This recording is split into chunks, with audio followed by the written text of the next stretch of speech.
There's code for knock sensor, which this engine is known for having a knock sensor wires or knock sensor issue. So I'm going to go ahead and get to that. For that, you have to remove the entire center intake manifold out because knock sensors are right below it. You need to replace.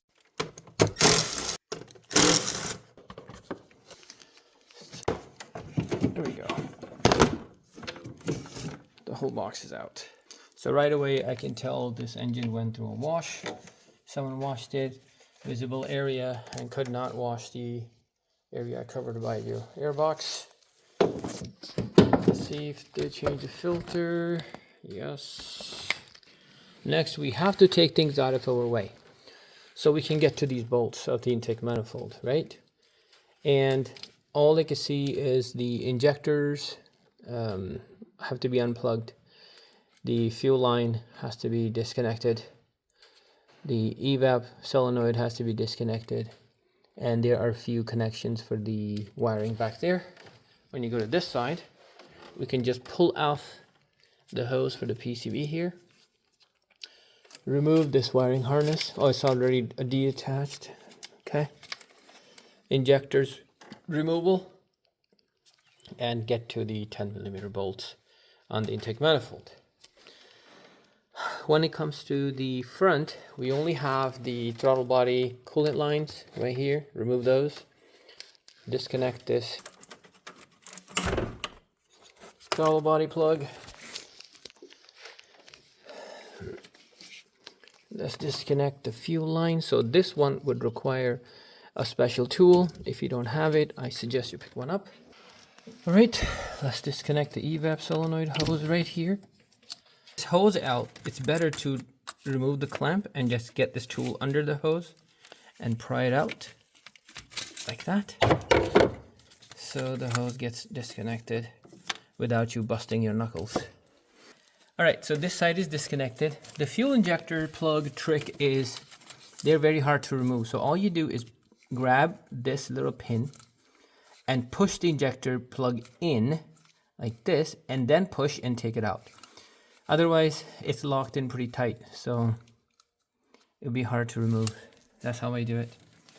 So what happens is when we're trying to pop these hoses out and they're tight and you don't use any tools, you just use your hands to yank them, all the force your hands pushing against the hose isn't controllable. You end up hitting stuff with it. So there you go. That's how you remove it. This takes a little time, but push it in, grab,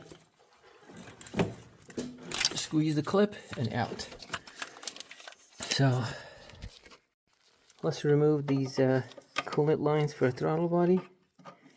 So there we go. Put your tool behind the hose and pry it out. Like so. Perfect. I still pull it out with hand, but it's alright. You don't have to have that special tool. All you can do is use a flathead screwdriver to pull the hose out of your way. Okay, so for those of you who probably doesn't have a tool to remove this fuel line here, I'm going to show you how to do this without removing it. There's plenty of tension in this hose, so we can get the intake manifold out and out of our way slightly so we can get to the knock sensors. I do have the tools. I'm not just going to use them. I'm just going to show you how to do this. Another way to do that, if you don't have the tools and you definitely need to remove the line, is there are 3 prongs, metal locks, 1, 2, and 3.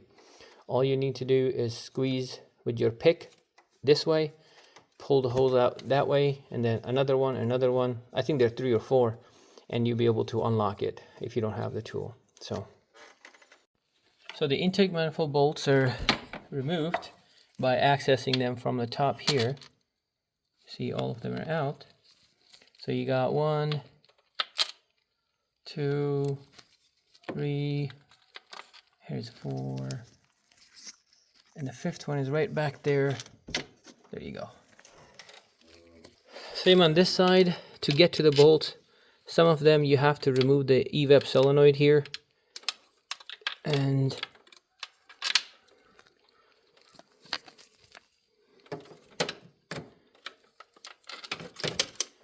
connected by two 10mm bolts.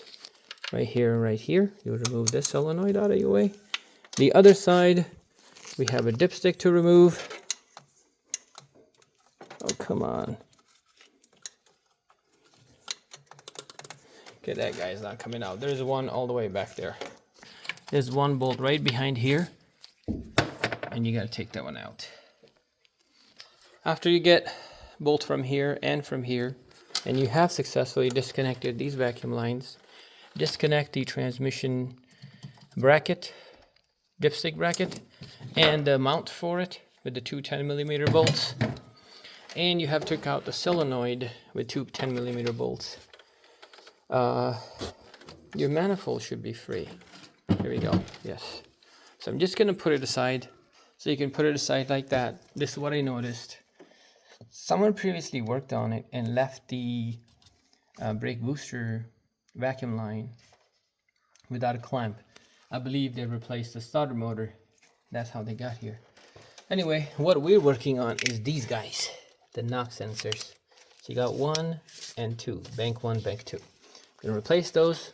You simply remove the 10mm bolt here, and these are 13. Open these, and knock sensors are out. Unplug them and put new ones back in.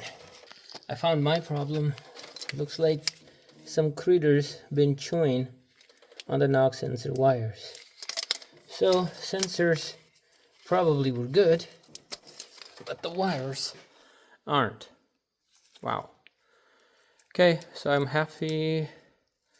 gonna have to remove the pins out and re-cramp the wires and re-pin it back in. So I just got a knock sensor and a plug out, and looks like the wires are too short. If you have a lot of old harnesses sitting around, like I do a lot of engine swaps, so I get a lot of these plugs that are cut out, and I really can't do anything with them. So this harness has a plug with extended wires, and this plug is perfect for me. So I'm going to cut it right here, splice it into the harness, and I'm going to use these heat shrinks. The best thing about these heat shrinks is they have these soldering in the center, right there. So you will twist your wire, bring it right between this solder point, and heat it. So the solder will melt, soldering your wires in place, and the edges right here will heat shrink and grab the wire and prevent it from separating. So you can twist the cable like this, slide this guy over it, and there you go, over the cable that you twisted, and then we're going to heat it up. Here we go. So once you actually get a heat gun, heat everything up, this is how it should sit. You see all the solder that melts into the wire, and that will prevent the wire from separating. So I'm going to make the second one like that. Then I'll take a fabric tape, wrap everything up, not electric tape, and I'll be back. So after you get the wire repaired, you could do a fabric tape wrap, and if you have extra wire loom sitting around, you could basically patch the wire with the wire loom and put a fabric tape over it. So this is the repair after the fabric tape is installed, and we got a new plug working for the other oxygen sensor, knock sensor. Sorry about that. So the fabric tape is like this. It's not electric tape. It's like a fabric, and it's mostly for electrical repairs. You can use it in many different things if you like. So this part here is what I use. It's not very expensive, but it makes your electrical repair much easier and better. So you don't have to worry about twisted wires and wires that can get disconnected easier, because once you solder it in place, you're all set. Let's take out this knock sensor now. Since I have it out and I got new ones, I might as well replace them. So this is 12mm bolt. So I'm going to take the bolt out and put a new knock sensor in its place. Here we go. So when you install these, I don't recommend using any of the air ratchets or pneumatic tools. But again, it's your choice.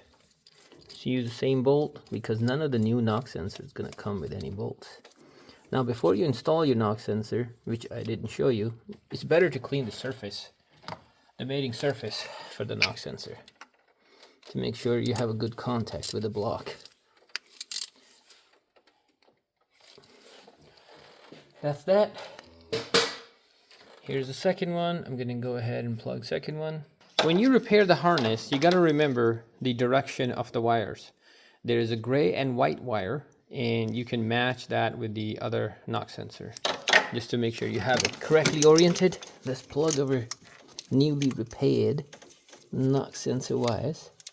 Black in.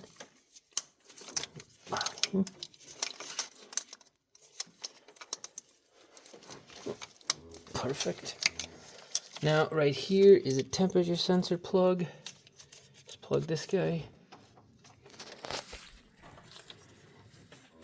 which I did disconnect to take the harness out. Perfect.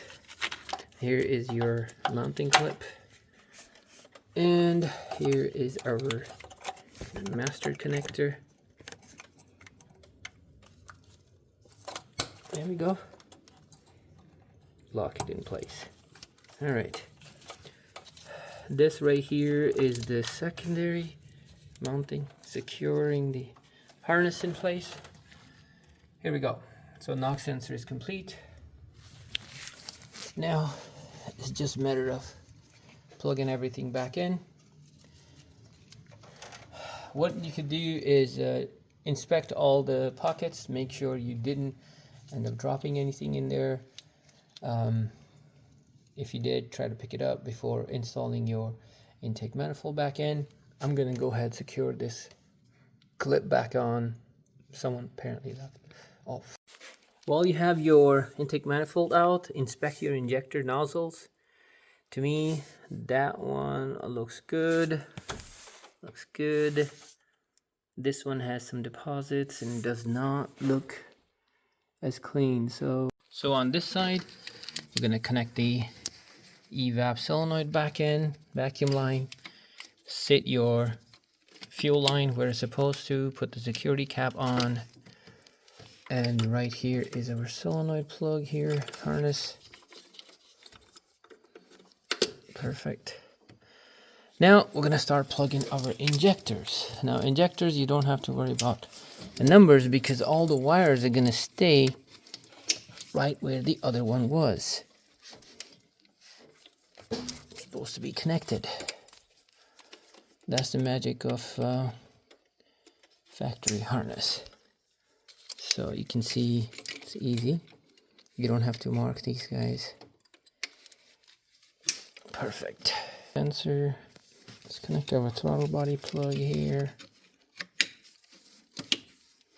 Let's move on to the next side. So connect your hose right here back on. Perfect. Connect the clip back on. Hose clamp. Let's connect the injector wires. Perfect. So last injector. So this wire is supposed to be secured here, and I think during the starter motor install they broke the mounting clips on there. So I'm just gonna try to zip tie it in place so it doesn't get anywhere. Next we have to connect this transmission brace back in using two 10mm bolts right there. Now let's connect the coolants for the throttle body, back line,